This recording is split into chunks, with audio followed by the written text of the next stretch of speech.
ஆண்டவராய் இயேசு கிறிஸ்துவின் நாமத்தினாலே உங்கள் யாவருக்கும் என் அன்பான வாழ்த்துக்கள். இந்த ஞாயிற்றுக்கிழமையிலே கர்த்தர் நமக்கு கொடுக்கிற வார்த்தை சங்கீத புஸ்தகத்திலே 16வது அதிகாரத்திலே 8வது வசனம்.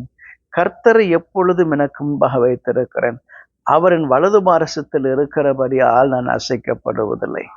ஆண்டவருக்கு மகிமை உண்டாவதாக. நான் அசைக்கப்படுவதில்லை. ஏன் தெரியுமா அசைக்கப்பட முடியாது தெரியுமா? அதற்கு ஒரே ஒரு காரியம்தான், நான் எப்பொழுதும் கர்த்தரை எனக்கு முன்பாக வைத்திருக்கிறேன். அதனால பாருங்களேன், என் வாழ்க்கையில யாரும் என்ன பண்ண முடியாது தெரியுமா? என்னை டிஸ்டர்ப் பண்ண முடியாது, எனக்கு இடைஞ்சல் உண்டு பண்ண முடியாது, இடையூறு உண்டு பண்ண முடியாது.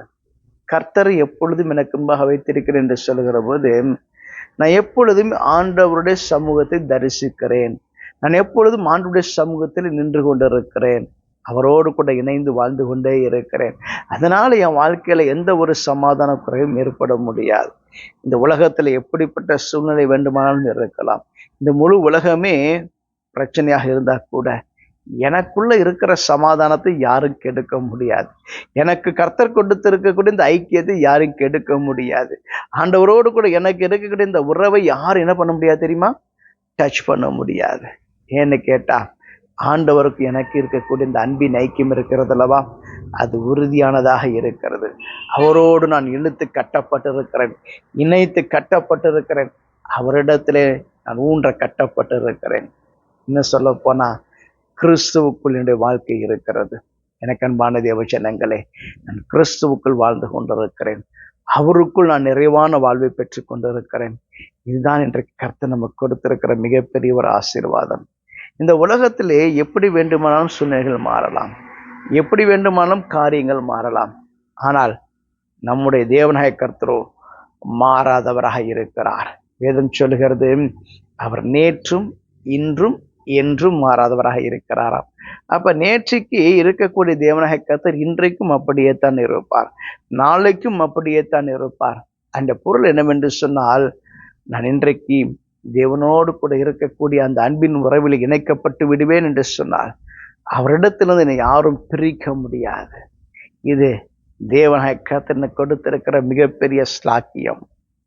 வேதத்தில் வாசிக்கிற போது பாருங்களேன், யோவானுக்கு எழுதின சுவிசேஷத்திலே 10வது அதிகாரத்திலே ஆண்டவர் இப்படித்தான் சொல்லுகிறார், என் கையிலே கொடுத்திருக்கிற பிதா பெரியவராயிருக்கிறார், அதனால என் கையிலிருந்து அவர்களை பறித்து கொள்ள முடியாது என்று சொல்கிறார்.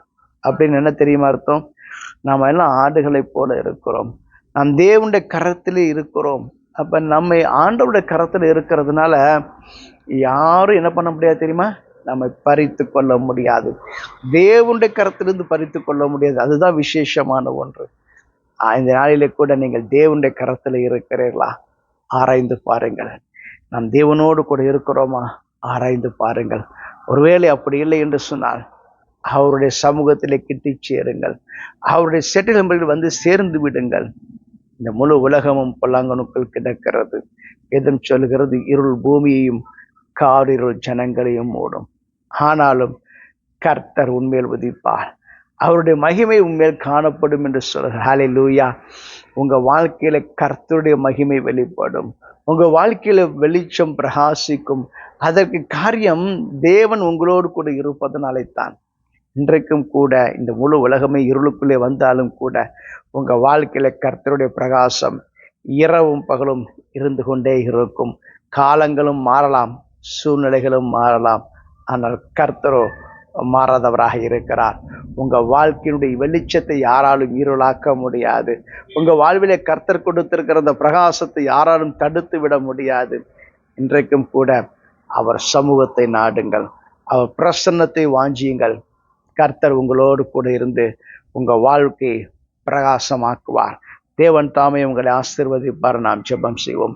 எங்களை அதிகமாய் நேசிக்கிற நல்ல ஆண்டவரே, உங்களுடைய சமூகத்திலே நிற்கக்கூடிய உங்களுடைய பிள்ளைகள் உம்மை தினந்தோறும் தரிசிக்கும், உம்மிடத்திலிருந்து வருகிற வெளிச்சத்தை பெற்றவர்களாய் இந்த உலகத்திலே பிரகாசமுடையவர்களாய் வாழ்வதற்கு கர்த்தர் உதவி செய்யும்படியே நான் ஜெபிக்கிறேன். கிருபை செய்யும்படி நான் ஜெபிக்கிறேன். உம்முடைய முகத்தின் வழியை பிரகாசிக்க செய்யும்படி நான் ஜெபிக்கிறேன். உம்முடைய பிள்ளைகளை ரட்சிக்கும்படி நான் ஜெபிக்கிறேன்.